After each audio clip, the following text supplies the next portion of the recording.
We were told it was definitely a runner. From my diagnosis, it definitely wasn't. Hey guys, it's me, Brandon again, back with another episode of Build Support. First question is from James Finn, and it is, I'm restoring an 85 RX-7 and need to do some rust repairs on the frame rail, chassis legs to anyone from Europe. I will be using the same thickness of steel I'm replacing. He states here that he's using a cold roll steel. Will this be good enough for the repair? What grade spec of steel should I be using? You've listed some yield strengths and tensile strengths of the steel you want to use. We don't know the strength of the original steel, so using the best quality steel that you can get is definitely a good option, and you've matched the thickness, which is great. It's definitely the right option to go cold rolled over hot rolled, as the cold rolled is stronger and is typically more uniform throughout the sheet. So yeah, James, it sounds like you're on the right track there. Next step is to make sure your repair is done correctly. From my experience of joining chassis legs together or repairing them, the best option is to create a lip underneath the parts you're joining, and that way you're able to spot weld both of them together and then weld over the butt joint. But yeah, I don't know what repair you're doing, but you're definitely on the right track with the right grade material. I'm a 16-year-old motorsport fabricator and want to know the fundamentals about notching tube at the right angles. Do you have any quick tips? Firstly, notching a tube is where two tubes intersect each other. So there's three basic ways to do it. One is pretty much putting the tube up against each other, marking where it's going to intersect, get your angle, and you can just chase it out with a grinder and a flap disc. It takes a long time. The results are pretty good, usually. Option 2 is to use a paper template method. There's calculators online. You type in the intersection you want and your angles. It'll print you out a template, wrap it around a tube, trace it onto it, cut it out. This works flawlessly 99% of the time. So this is the calculator we have on our website. You put in all your diameters of your tube first, your parent tube, which is the one you're not cutting, the cut tube, which is the one you're going to notch, the wall thickness of the tube, and the angle in which you want to notch the tube at. Then we give you a choice of half template or full template, give you multiple lines so you can line it up with a center line of the tube that you're notching. So print it out, then cut it, wrap it around the tube, trace it with a Sharpie, and then cut to the Sharpie line. I done this multiple times in a up-and-coming roll cage course that we've just filmed, and it works absolutely perfect. And the third way, and probably the most popular way for most roll cage manufacturers, is a purpose-built tube notcher. This comes with a hole saw and an arbor. This allows you to set the tube at the specific angle that you want to notch it. It allows you to decide what size hole saw for what size tube you're mating to, and it gives you an absolute lovely cut every time. So I hope that helped, Pat. Keep us updated with your project as it goes on. We'd love to see it. I'm working out the ideal rod to stroke ratio for my Toyota 5e FE engine. The engine has a 87mm stroke, 130mm rod, and a 30mm piston compression height. My calculation is half stroke, which is 43.5mm, plus 130mm rod length, plus 30mm compression height equals 203.5mm. However, the theoretical block height I have found is only 187mm. What am I doing wrong in my calculations, and how should I correctly determine the rod length, deck clearance, and piston compression height when aiming for my ideal rod to stroke ratio? Firstly there, Lewis, you cannot simply just put a longer connecting rod to correct your rod to stroke ratio without changing your piston or your deck height. I've got a lot of personal experience with these engines, so I can walk you through exactly what to do. Yeah. We have our connecting rod on the journal of the crank, and we have our piston. So first thing you want to do, Lewis, is pull your whole engine apart. This is really the only physical way that you can get all the measurements you need. Our first measurement here is the crankshaft stroke, which is from the center of the crank main bearing to the journal bearing, which is 43.5mm. Next is our con rod length. So we have from the center pin of the journal, got a 130mm connecting rod. Compression height from the center of the pin to the top of the piston is 30mm.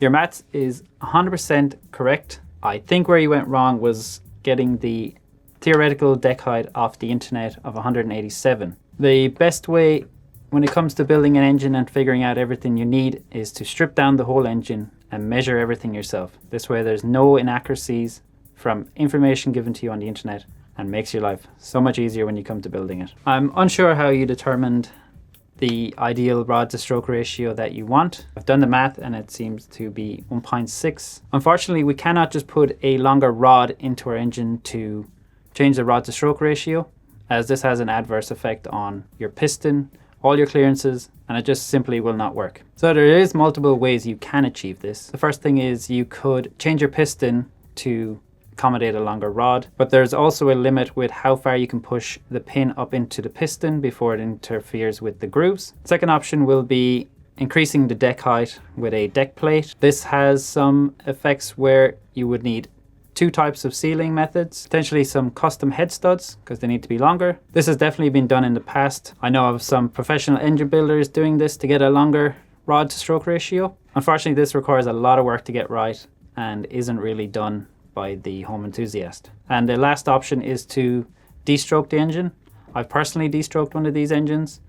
I've run a longer rod. I've got a 2-to-1 rod ratio in mine, but I've had to mill 3 mil off the deck height and 1 mil off the head height to bring my compression back up to where I want it. I'm building my engine for a very specific reason, a very specific class. It's not as simple as just changing a rod length. If you want to jump back into the forum and create a post, I'd happily help you there and figure out more about your build.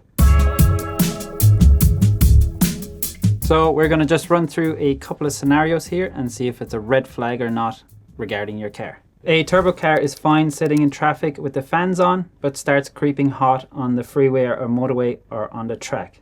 The owner says it just needs a bigger fan. I would say that's a red flag. The misconception is that the fans are cooling your car while it's driving. Even though they might run sometimes, they are doing very little of the cooling work, and getting airflow to the radiator and through it is most important. So the best solution here is to create a clear path for the air to get through your radiator. Try and negate as many obstacles as possible. Sometimes a fan is put on the front of the radiator. This will obstruct airflow through it. Most race cars don't even have a fan. So there's a couple of other things here. If the turbo is water cooled, it's definitely going to put a draw on your coolant system that isn't intended by the factory. So sizing up that radiator is definitely a great option. A street car has solid engine mounts, solid gearbox mounts, spherical suspension bearings, and stiff coilovers. The owner says it's motorsport spec, so it's better. That is a red flag in my eyes. My personal opinion, I've driven a lot of race cars on the road and it is never a nice time to drive them. So much vibrations and harshness that are being transmitted into your chassis and damaging it and damaging yourself. So the reason we change all these things in our race cars is to stop all that compliance from the factory bushings from changing our suspension geometry and also making our car nice and predictable when we're on the track. In a road car that has been modified to be a race car, you're never going to be able to generate the same forces on the road as you would on the track, without breaking the law at least. So in my personal opinion, to make a nice street car handle better, you can definitely just go polybush everything and gives your car a little more feel when you do that spirited driving. Next scenario. The car sits really low and looks purposeful. There's barely any bump travel, but the owner says the stiff springs will stop it bottoming out. Red flag, you most definitely can have a lower car that is also purposeful. Increasing your spring stiffness and reducing any bump travel is going to have a majorly adverse effect on your car's handling. To make this possible, you want to make sure that you still have enough bump travel without bottoming out your car. So typically this is done with adjustable suspension. This allows us to remove the spring and the bump stop and set our total travel without anything hitting the body, including the wheel. And then from there, you can adjust your ride height to set your car at that low, purposeful look that you're looking for. Next scenario is a dual purpose street car and track car has a full roll cage, red flag or not. Not necessarily. So typically when you have a full roll cage, you'll also have full bucket seats, a harness. This makes driving on the street much harder as you don't have the room to look out the window. You're strapped into it.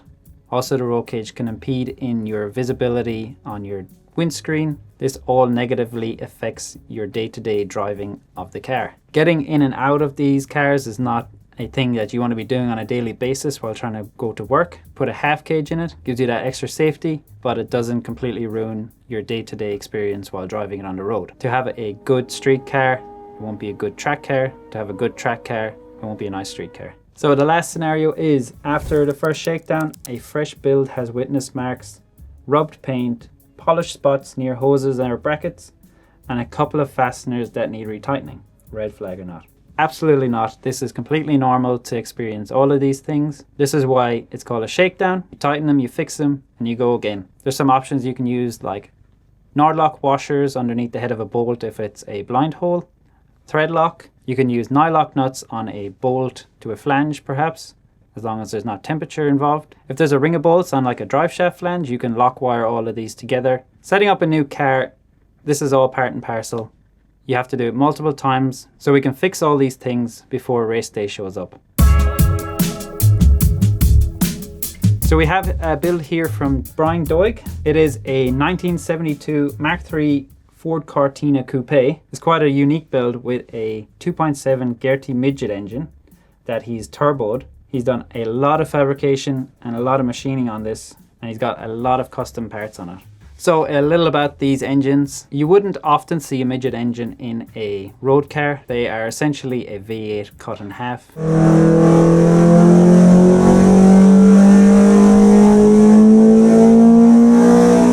Predominantly used in speedway racing all around the world and spend most of their time on dirt going sideways, but Brian has chose a totally different route for this one. Slapped it in the front of a Ford Cortina Coupe. He's bolted it to a turbo 350 transmission, and he's going to predominantly use it for street and drag racing. He's done a lot of custom fabrication on the suspension in the rear of it to accommodate a radial based parallel 4-link with a Hilux full floater diff and coilovers in the rear. So one thing that really stands out to me is that he's changed the engine from normally aspirated to a turbo configuration. Brian has said that he has designed his own intake manifold and got Swift-Tech engineering to machine it along with a titanium crank spacer.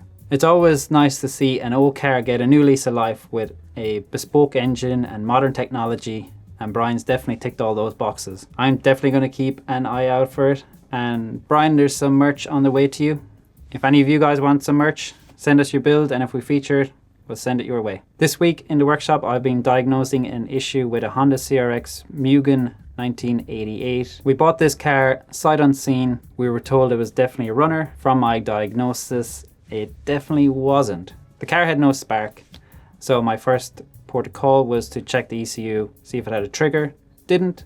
Figured out the distributor is not a type that can be used on the link, as it only had cylinder position and no reference for TDC or even crank position. Secondly, I noticed that it was running low impedance injectors. These would not work with the Link Monsoon without a resistor pack, and he had them wired straight to the ECU. So a simple way of how I'm going to fix this is put a crank trigger on it and put high impedance injectors in it, hoping that the ECU has not been damaged. If so, we'll have to replace that as well. Once we get all that sorted, we should be able to get it up and running and hear what it sounds like. But judging by how many holes are in the exhaust, it probably won't sound all that good. And if you want to learn more about diagnostics or have any questions for me, just put them down in the comments and I'll get back to you. And that's enough scrolling for both of us. Let's go back to the workshop and get some work done.